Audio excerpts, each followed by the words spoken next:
Hi, we're Bastille. And this is Yahoo Music.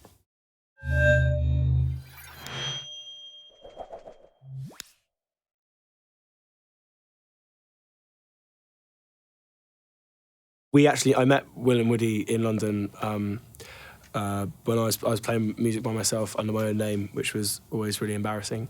We are Dan Smith. Yeah, at the end of gigs, I used to say so I hated being on stage. So Will used to stand at the front with the mic, doing backing vocals and playing bass, and I'd be doing lead, but over sort of in a shadow at the back, right hand side of the stage. Because of that, we kind of wanted to start a band, and then we Kyle was a sort of friend of a friend who I bullied into joining the band, and then at the end of 2010, we sort of started rehearsing together a bunch of new songs that I'd written, and that's where it began. We sort of rehearsed for a few months and then started gigging in 2011, and that's kind of where it started for us.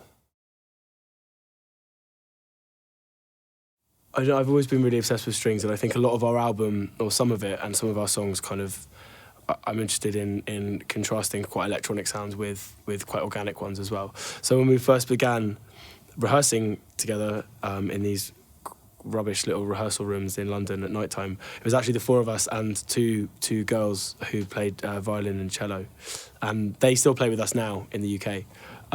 But we started the band quite ambitiously with the six of us, and then when it came to the logistics of having to... It turns out trying to tour in your friend's mum's car, that trying to fit 6 people in there and all your gear, it's not practical, or possible even.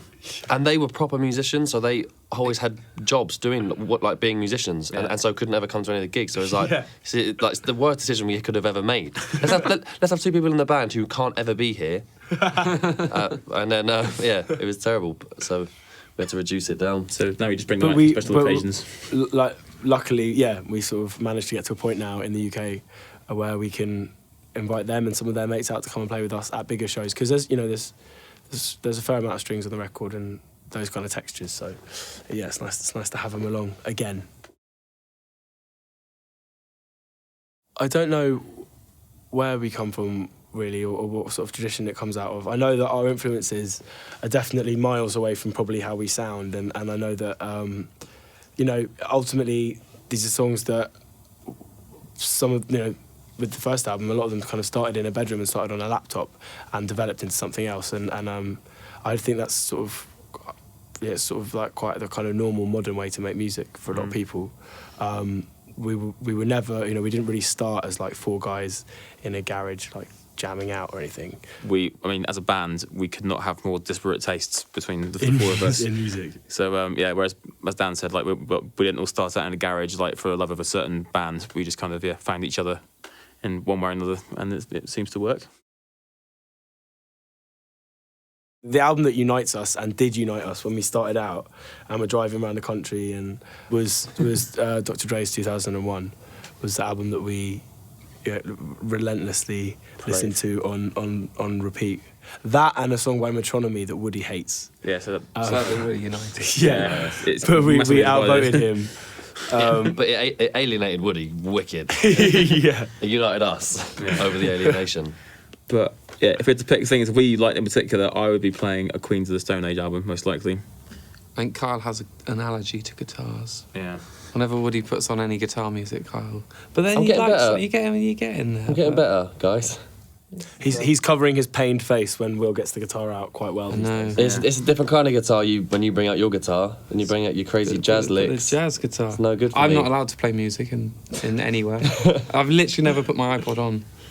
So they don't appreciate Joe Pass, one of the greatest jazz guitarists of our time. Who? Of any time. See? This is Ignorant.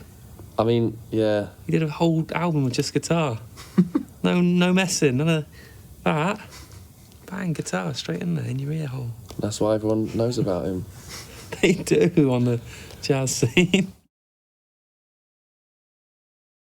Being in a band, particularly, starting out, you never know what's going to happen in the next month or 2 months. We sort of signed a record deal and thought that was a massive thing, and then suddenly, you've got to make an album, and then it's about getting to a point where you can release the album, and the things, the sort of, I don't know, there's no the sort of path always is a very odd one. So we kind of, we wanted to make an album, we wanted to release it. We never ever imagined that we'd be anywhere near the charts, and I don't think we even really hoped to. We just wanted to get to a point where we could keep touring and keep releasing music. And so yeah, when it happened, the week before, our single went to number 2, which was very surreal. We found ourselves in a chart battle, the most passive chart battle, may I add, between us, Justin Timberlake, and One Direction for the number 1 slot in the UK, which was, just even saying that sentence is so obscenely absurd that it's ridiculous. I mean, in a battle, they'd have won through sheer weight of numbers, but In an actual battle, come on. we got heart. 4 of us just JT. I reckon JT's. He's got some moves though. Yeah, I think we weren't expecting it at all. I was so surprised I got a tattoo. Yeah. Oh, What you do if you're shocked, you get your Texas. album. Texas. But it was quite a nice, like, we've always been quite realistic about stuff and bordering on pessimistic. And the day that the album went to number 1, we drove overnight to the airport and flew out to come and play South by Southwest. And so we went from having a number 1 album one day to flood the borrowing country. gear and dragging it around Austin, and having 4 minutes to set up and start playing a gig to not that many people. So it was a nice reminder of where we're actually at. So All This Bad Blood is it was a nice excuse for us to be able to release everything that we've recorded so far, and the songs that we really wanted to be on the first album, but ended up not being on it, and songs that when they were made in our minds were as important as any other song, and we were kind of feeling a bit frustrated about not being able to give them an airing. So it's just we were offered the chance to do this repack, and it's a nice excuse to do it. And we wanted to make it a kind of valuable addition. So it's there's a second disc with 12 or 13 songs, and the first half is the rest of the songs we made for our album, and songs that we played, loads throughout the last couple of years, and songs that are really important to us. So it's nice to have them on a kind of proper, bulky release.